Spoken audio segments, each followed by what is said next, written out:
Para um egípcio antigo, o pior destino não era morrer, era ter o nome apagado, porque, sem nome, não existe você no além. Essa aniquilação não era escuridão física, era o silêncio do esquecimento. E é justamente para impedir esse colapso total que surge uma das figuras mais essenciais do mundo funerário egípcio, Anubis, o deus de cabeça de chacal. A pergunta é inevitável: por que um chacal? Chacais rondavam necrópolis e sepulturas rasas no deserto, associados à profanação de corpos. Só que o Egito Antigo tinha uma lógica pragmática. Se existe um perigo constante, você precisa domá-lo. Anubis representa isso. Ele não é o deus que causa a morte. Ele é o deus que protege o processo, o guardião que transforma o caos do deserto em rito, e o rito em passagem legítima para a eternidade. Hoje você vai entender 3 coisas. Primeiro, por que Anubis foi ligado ao deserto e às necrópolis. Depois, o que ele faz, na prática, durante a mumificação. E por fim, por que ele aparece no julgamento do coração, garantindo que o julgamento seja justo. Para os egípcios, a vida após a morte dependia de 2 pilares. Um deles era moral, viver de acordo com Ma'at, que significa verdade, ordem e justiça cósmica. O outro era físico, preservar o corpo, chamado Ket. Esse corpo precisava permanecer íntegro porque servia como ponto de retorno para 2 dimensões da pessoa. O Ka, a força vital, e o Ba, a parte móvel da identidade, capaz de circular.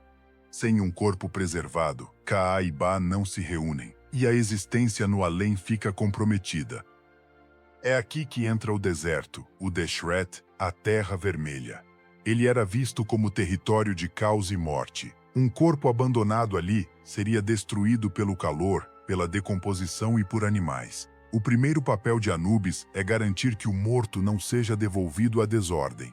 Ele simboliza uma barreira entre a voracidade do deserto e a sacralidade do rito funerário. Nas fontes mais antigas, como os textos das pirâmides, Anubis já aparece como protetor e guia do morto. Ele recebe títulos que o ligam à necrópole e ao linho do embalsamamento. Com o tempo, Osíris se consolida como rei e juiz dos mortos, e o papel de Anubis fica ainda mais específico. Enquanto Osíris julga no trono, Anubis garante que o indivíduo chegue ao julgamento em condições adequadas. Dito de forma simples, Osíris decide, Anubis viabiliza.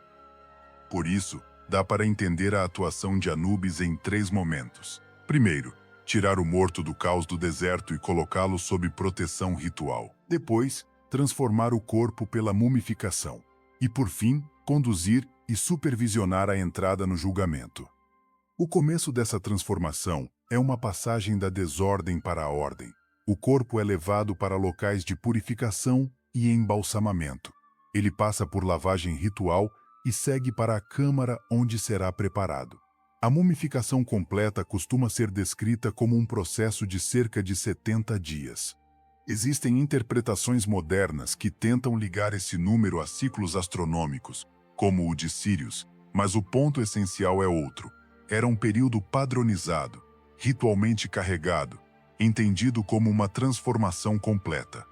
A parte central acontece na mumificação em si. Sacerdotes podiam usar máscara de chacal para representar a presença de Anubis, porque o procedimento não era visto como algo médico comum. Era um ato sagrado. A lógica é direta. Decomposição era vitória do caos. Então o corpo era tratado para impedir a putrefação. Órgãos eram removidos e preservados em vasos canópicos, e o corpo era desidratado com natrão por semanas. Um detalhe decisivo ajuda a entender a mentalidade egípcia. O coração, chamado Ib, permanecia no corpo, porque era visto como o centro do caráter e da consciência moral. Ele seria necessário no julgamento. Já o cérebro, em muitas práticas, era removido e não recebia o mesmo valor simbólico. Depois vinha a fase mais mágica do processo, a atadura com linho. Camadas de tecido, muitas vezes com amuletos e fórmulas, transformavam um morto em uma figura reconfigurada para a vida após a morte. Textos que hoje agrupamos sob o nome Livro dos Mortos, Momulos Montus Mens Nomanos Noamantus Nedos, Não Amantus Neros Nedos, Momanentar Manos para atravessar o além, funcionavam como uma tecnologia religiosa de passagem. Em termos simples, a mumificação criava uma ponte entre o corpo preservado e a sobrevivência da identidade. E aqui entra um conceito decisivo: o ren, o nome. No Egito Antigo, o nome não era só etiqueta, era parte do ser. Apagar o ren era destruir a pessoa de forma definitiva. Mesmo que o corpo esteja preservado e o coração seja aprovado, a pessoa precisa existir como alguém que pode ser chamado, lembrado e reconhecido. Até aqui, Anubis fez o trabalho pesado: proteger o corpo, proteger o rito, proteger a possibilidade de identidade. Mas isso ainda não garante vitória. O próximo passo é entrar no Duat, o domínio das provas, e encarar o momento em que Maat e a balança decidem se o morto tem direito à saída para a luz. Agora a história muda de natureza. Não é mais um problema físico, é um problema de justiça. A mumificação, supervisionada simbolicamente por Anubis, cria as condições para que a pessoa possa atravessar o além. Mas ela não garante que a pessoa mereça permanecer nele. É aqui que muita gente confunde dois papéis diferentes. Anubis protege o processo e a passagem. Osíris representa o veredito final. De forma simples, Anubis abre a porta. Osíris decide quem atravessa. Depois do funeral, textos funerários descrevem a viagem pelo Duat, um domínio noturno e subterrâneo, onde o morto enfrenta provas e atravessa portões. E vale uma observação importante: as descrições do Duat variam conforme época, região e tradição textual. Não existe um mapa único, mas a ideia central é consistente. O morto precisa ser reconhecido e orientado para não se dissolver no caos. Por isso, fórmulas e instruções aparecem em papiros funerários como o Papiro de Ani, um exemplo famoso do que hoje chamamos de Livro dos Mortos. Na prática, trata-se de uma coleção de textos que funcionava como tecnologia religiosa de passagem: nomes, fórmulas, instruções e maneiras de atravessar o além. E então o morto chega ao ponto mais importante da teologia funerária egípcia: o julgamento.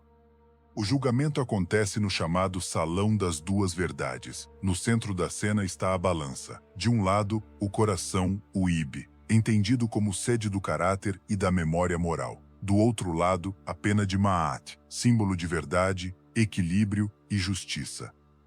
E aqui entra o papel específico de Anubis. Ele não é o juiz, ele é o garantidor do procedimento. Em representações clássicas, Anubis aparece ao lado da balança, ajustando o mecanismo e verificando o equilíbrio. É como se ele garantisse que o julgamento não fosse corrompido.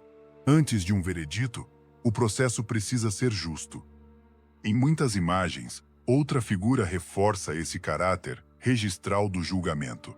Thoth, associado à escrita, aparece anotando o resultado. O Egito Antigo não tratava a eternidade como um sentimento, tratava como um processo. Se o coração se mantém leve, alinhado com Maat, a passagem é confirmada. Mas se o coração pesa, a consequência não é sofrimento eterno no sentido moderno. É pior, é interrupção da existência.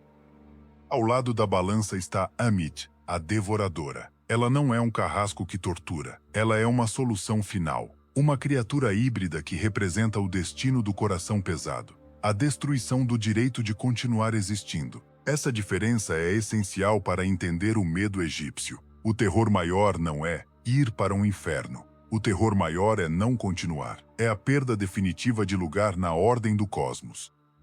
Com o tempo, a teologia organiza funções. Em textos antigos, Anubis aparece com grande proeminência. Depois, com a força do culto osiriano, Osíris se consolida como soberano do julgamento, e Anubis se especializa como guardião do rito e da necrópole. Isso não reduz Anubis. Define o que ele é, o deus da disciplina ritual, o que impede que o morto seja devolvido ao caos antes mesmo de ter uma chance. Até aqui, você viu o pior medo moral, o coração pesar e a existência ser interrompida por Amit. Mas ainda existe um medo que ultrapassa até isso. E ele é mais humano do que sobrenatural. Além de Ka e Ba, existe uma peça-chave da identidade: o Ren, o nome.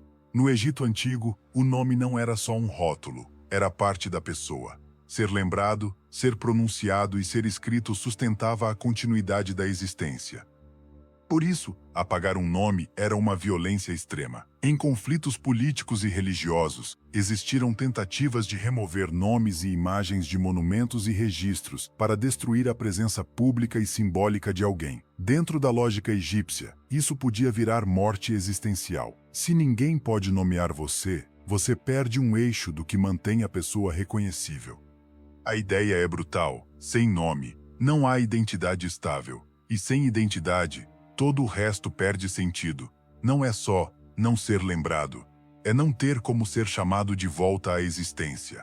Anubis guarda túmulos e protege ritos, mas não controla política, memória coletiva e vandalismo. A vigilância dele é uma tentativa de garantir o máximo de segurança possível, sabendo que o mundo humano pode destruir com cinzel e silêncio o que o rito tentou salvar. Então, por que um chacal guarda os mortos? Porque o chacal é o símbolo do perigo real que ronda o morto. Profanação, decomposição e caos. Anubis é a resposta egípcia para isso. Transformar o medo em função. Ele guarda limiares, do deserto à câmara, da câmara ao julgamento. Ele não decide o destino final. Ele garante que o destino seja decidido com precisão. E essa é a lição que o mito carrega. No Egito Antigo, a morte não era um apagão. Era um processo. E processos exigem guardiões. Se esse episódio te ajudou a entender Anubis além do clichê, se inscreva. No próximo, a gente entra em Osíris e por que ele vira o centro do julgamento.